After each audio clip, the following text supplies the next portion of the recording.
కన్నా తీయనైన మాట తెలుగేనా, వీణ కన్నా వినసొంపైన పాట తెలుగేనా, తిరుపతిలో నయం కన్న సాచి యాదాద్రిలో వసుదైక కుటుంబ మనది ఏమి తెలుగు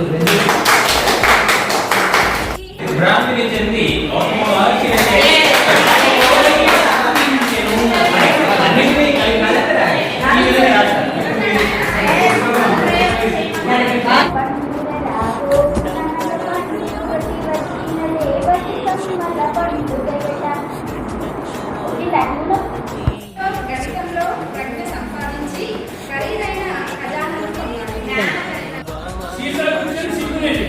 సంపాదించి సంతలో అమ్మేసి సోగ్గాడి ముందుకి చచ్చిపోతే సారలో కలిపి సాసుకోవడం కాదా సోగ్గాడి ముందుకు ఏం చెప్తా సంసార సాగా నీకేం చెప్తారు.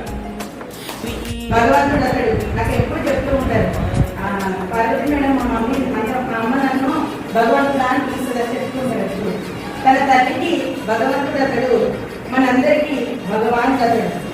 తన దింపపై పలికించిన పద్యాల పదకేవి, తన కంఠంలో బలకరించిన గంభీర గర్జన, ప్రస్తుత పరిస్థితులను ఎండగట్టే ప్రాస్తవిక పద్యమాలిక, తన తల్లి పాదాల సుస్వర మాలై సంధించాడు జ్ఞానాక్షరం. యతి లేదు, ప్రాస లేదు, సంధి సమాసాలకు తావులేదు, గురువు ఇచ్చిన గుణప్రాయ గురుదర్శన తప్ప.